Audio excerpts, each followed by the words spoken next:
the Earth Mark II, in fact. We're making a copy from our original blueprints. Original blueprints? Are you trying to tell me you made the Earth? Oh, yes. Did you ever go to a place, I think it was called Norway? No, I didn't. Pity, that was one of mine. Won an award, you know. Lovely, crinkly edges.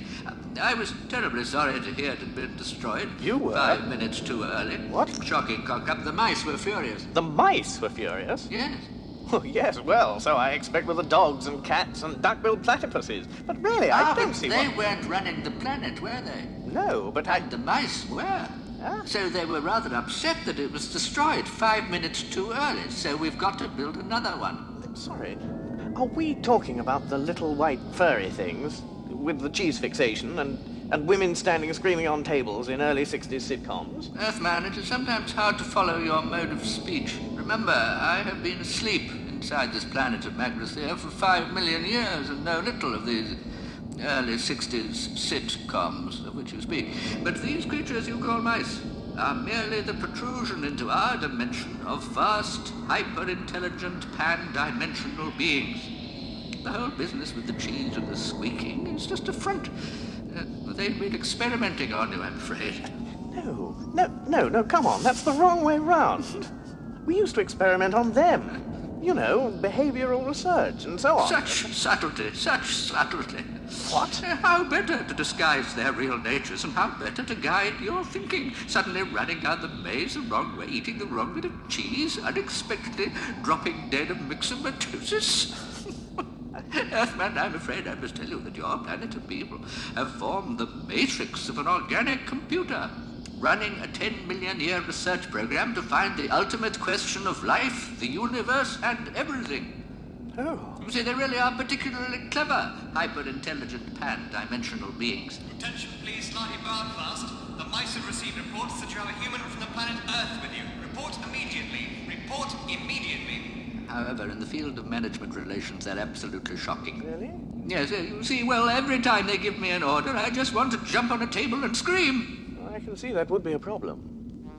There are, of course, many problems connected with life, of which some of the most popular are: why are people born, why do they die, and why do they want to spend so much of the intervening time wearing digital watches? Many millions of years ago, a race of hyper-intelligent, pan-dimensional beings got so fed up with all the constant bickering about the meaning of life, which used to interrupt their favourite pastime of Brocchian ultra cricket, a curious game which involved suddenly hitting people for no readily apparent reason and running away, that they decided to sit down and solve the problem once and for all. And to this end, they built themselves a stupendous supercomputer which was so amazingly intelligent that even before its databanks had been connected up, it had started from first principles with "I think, therefore I am," and had got as far as deducing the existence of rice pudding and income tax before anyone managed to turn it off. Could a mere computer solve the problem of life, the universe, and everything? Fortunately for posterity, there exists this recording of what happened when the computer was given its monumental task. What is this great task for which I, Deep Thought, the second greatest computer in the universe of time and space, have been called into existence? Oh, Deep Thought computer, the task we have designed you to perform is this. We want you to tell us the answer. The answer? The answer to what? Life. The universe. Everything. Tricky. But can you do it? Yes, I can do it. There is an answer? A simple answer? Yes, life, the universe, and everything. There is an answer. But I'll have to think about it.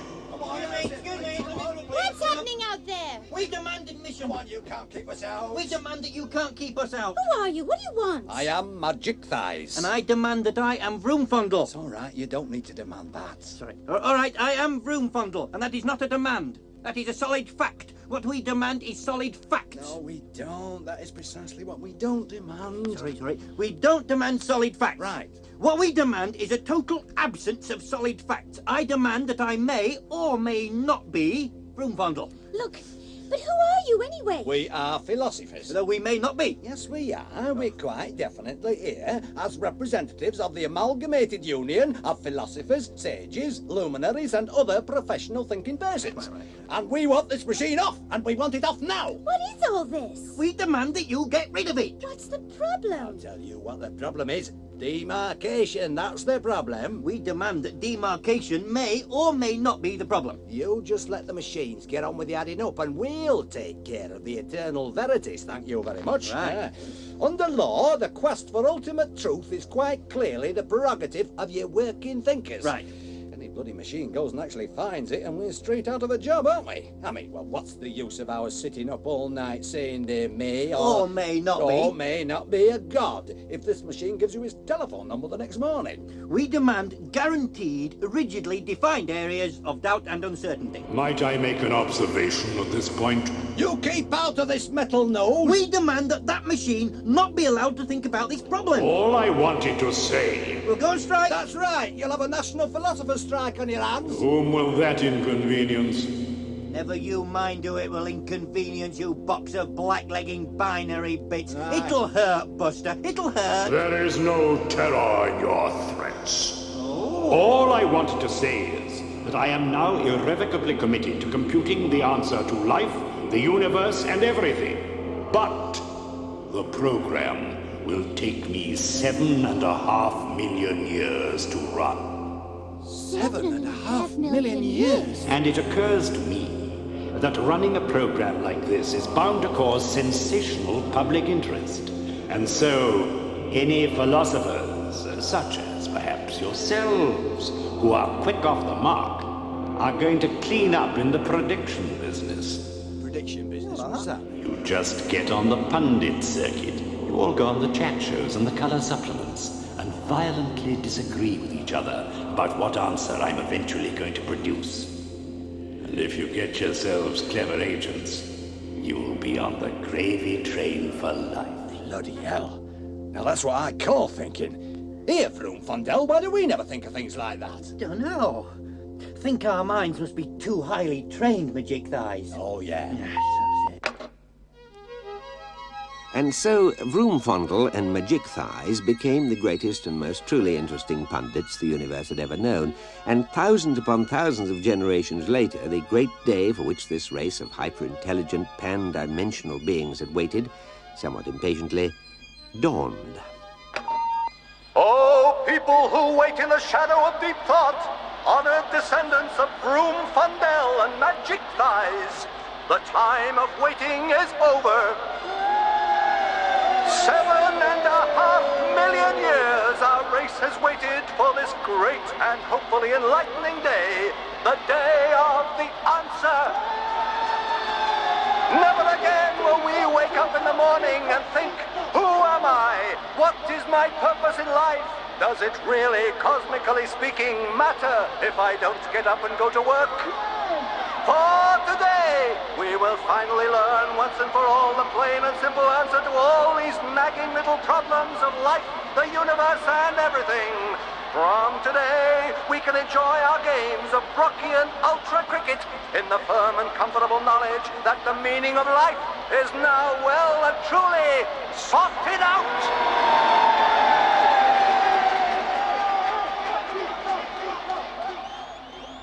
The time is nearly upon us. I detect a change in the computer. It's suddenly looking a lot more relaxed. 75,000 generations ago, our ancestors set this program in motion. In all that time, we will be the first to hear the computer speak. An awesome prospect. We are the ones who will hear the answer to the great question of life. The universe. And everything. Deep thought prepares to speak. Good evening. Good evening.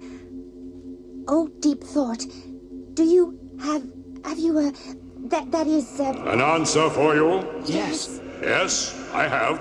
there really is one. There really is one. To everything? To the great question of life, the universe, and everything? Yes, And are you ready to give it to us I am now? now. Wow. Though I don't think you're going to like it. Doesn't matter, we must know it. Now. Now. Yes, now. All right. Well? You're really not going to like it. Tell us. All right. The answer to everything, Yes? life, the universe, and everything Yes? is Yes? 42. We're gonna get lynched, you know that. It was a tough assignment. 42? I mean, is that all we've waited for all that money? May I be permitted to make an observation? 7.5 million years' work. I checked it very thoroughly, and that definitely is the answer.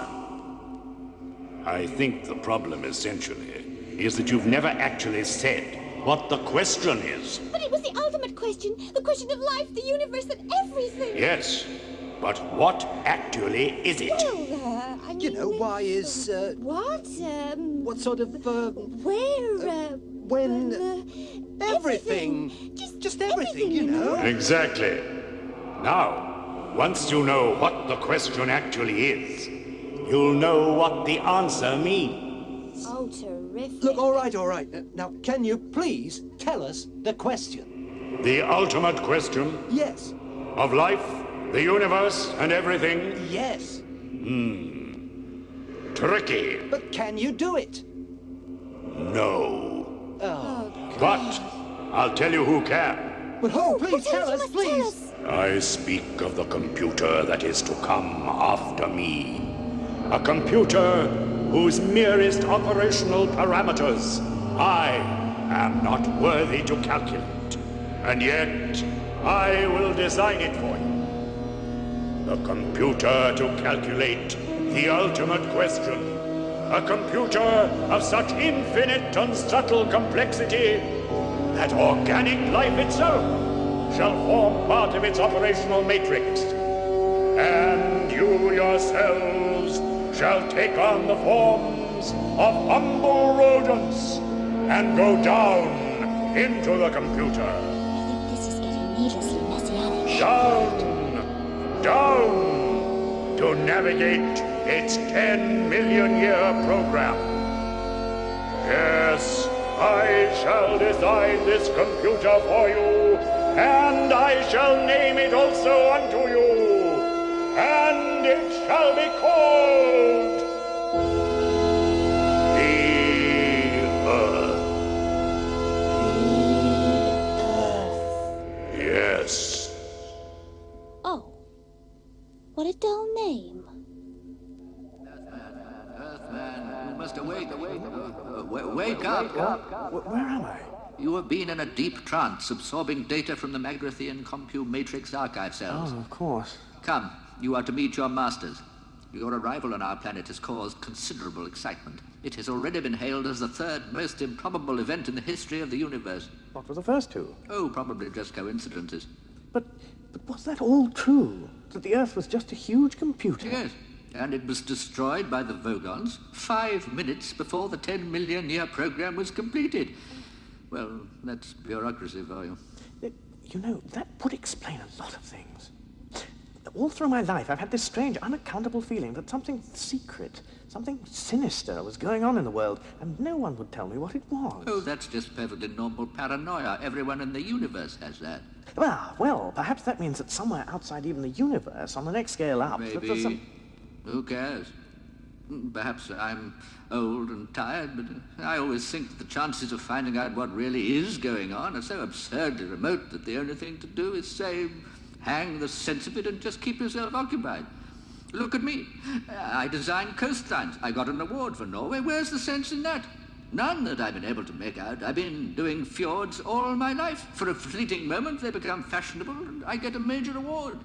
In this replacement Earth we're building, they're giving me Africa to do, and of course I'm doing it with all fjords again because I happen to like them, and I'm old-fashioned enough to think that they give a lovely baroque feel to a continent, and they tell me it's not equatorial enough. What does it matter? Science has achieved some wonderful things, of course, but I'd far rather be happy than right any day. And are you? No, that's where it all falls down, of course. Pity. It sounded like quite a good lifestyle otherwise. Attention, please, Slarty Bartfast. Would Slarty Bartfast and the visiting Earth creature please report to the Mice in the Works reception area immediately? I seem to be having this tremendous difficulty with my lifestyle. Beg your pardon? I'm sorry, that must seem an awfully fatuous thing to say. Yes, I thought so. It's just that I find it a bit hard to relate to all this. It is, of course, well known that careless talk costs lives, but the full scale of the problem is not always appreciated.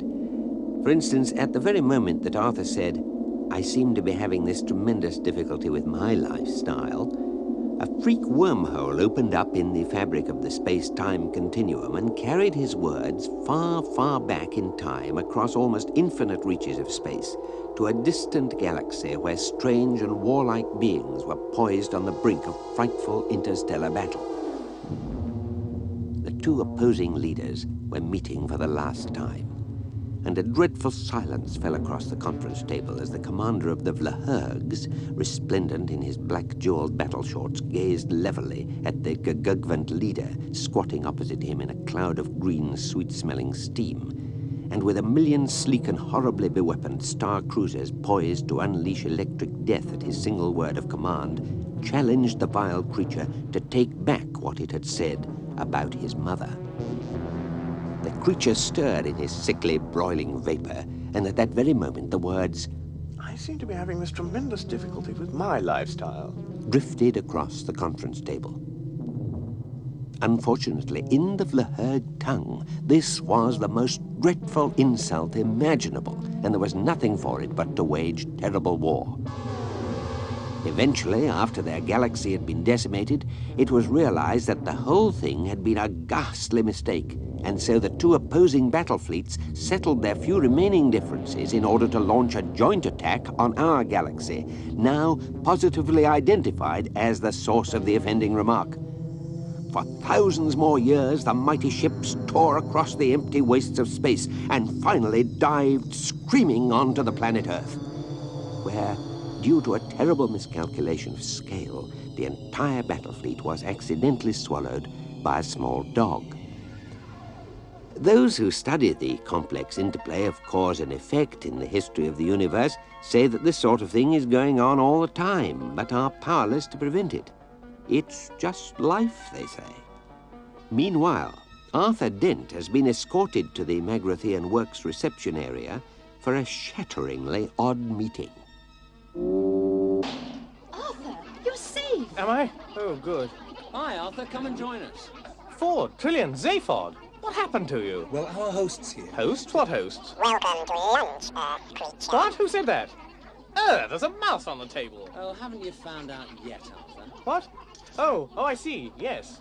Yes, I just wasn't quite prepared for the full reality of it. Arthur, this is Benji Mouse. Hi. And this is Frankie Mouse. Nice to meet you. Excuse me. Yes, thank you, Slarty Bartfast. You may go. What? Oh, very well. Thank you, sir. I'll just go and get on with some of my fjords, then. In fact, that won't be necessary. We won't be requiring the new Earth after all. We had this rather interesting proposition put to us. What? You can't mean that. I've got 1,000 glaciers poised and ready to roll over Africa. Well, perhaps you can take a quick skiing holiday before you dismantle them. Skiing holiday? Those glaciers are works of art. Elegantly sculpted contours, soaring pinnacles of ice, deep, majestic ravines. It would be sacrilege to go skiing on high art. Thank you, Slarty Bartfast. That will be all. Yes, sir. Thank you very much, sir. Well, goodbye, Earthman. Hope the lifestyle comes together. What? Oh, thank you. Yes. Goodbye, then. Sorry about the fjords. Now, Earth creature. As you've gathered, we've been at this ultimate question business now for 17.5 million years. Oh, longer, surely. No, it just seems longer. And then, just as we're about to get somewhere, you go and let your wretched planet get blown up, and, Well, we're sick to death of the whole thing, to be honest. Well, it's hardly my fault. Yes, we appreciate that. The point is that we need a question. At least a question. And we can either do the whole thing all over again. God forbid. Or, well, we'll come to that.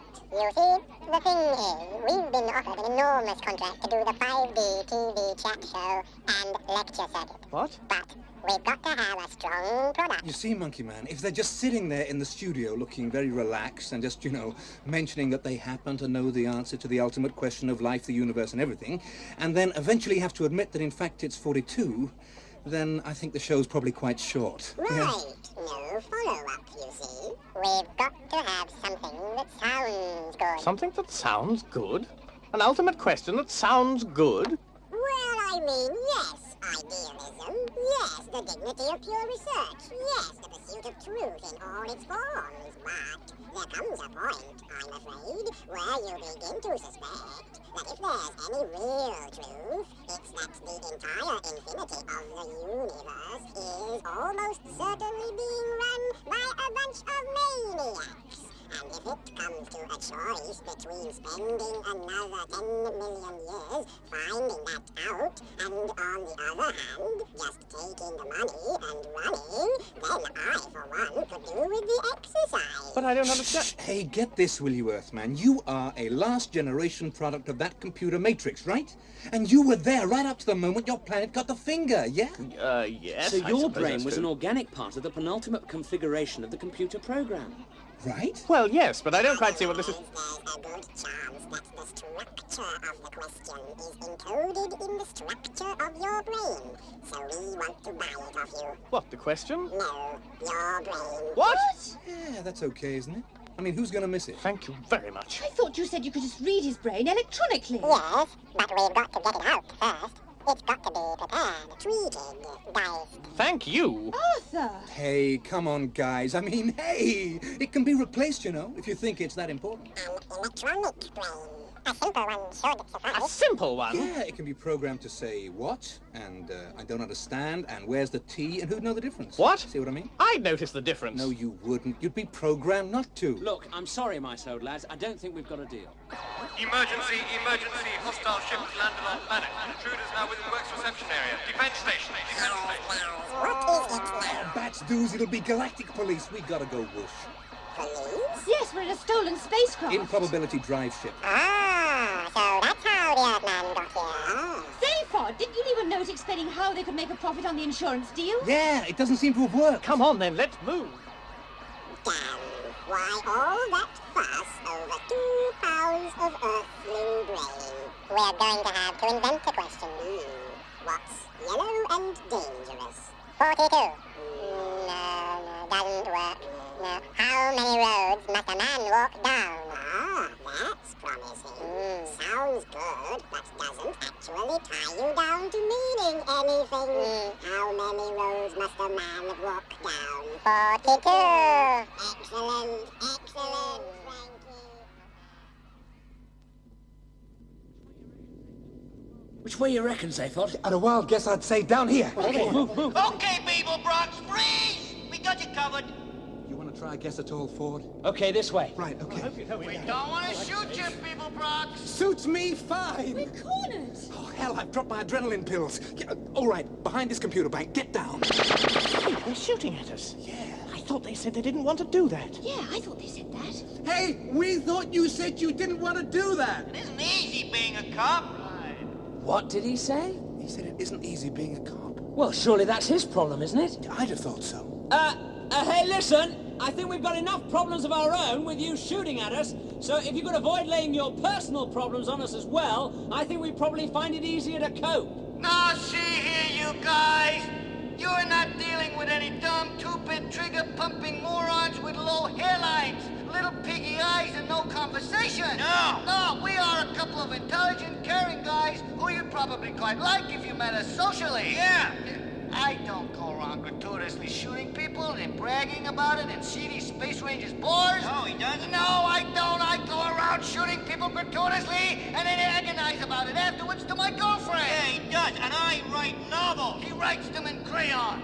No, I haven't had any of them published yet, so I'd better warn you, I'm in a mean mood. Who are these guys? I think I preferred it when they were shooting. So, you gonna come out quietly, or you gonna let us blast you out? Which would you rather?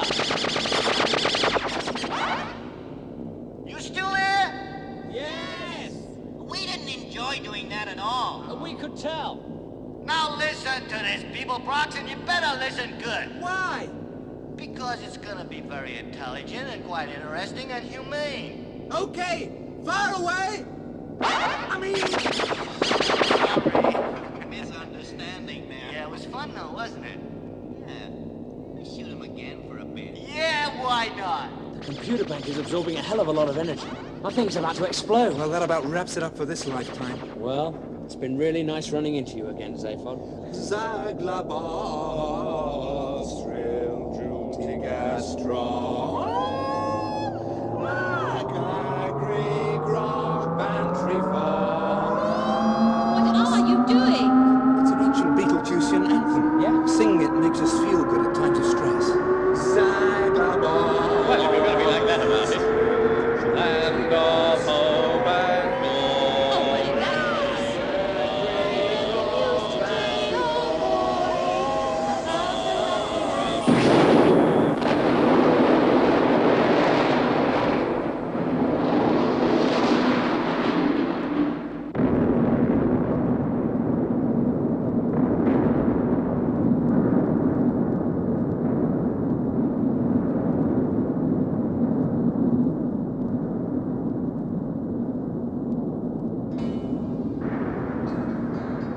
It is, of course, more or less at this misleading point that this part of our story ends.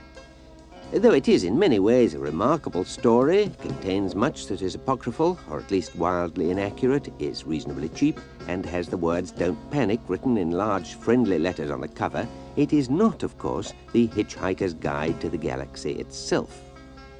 To obtain your copy of the actual guide, please write to Megadodo Publications, Megadodo House, Ursa Minor Beta, enclosing £4.95p for the book and £578,000 million postage and packing.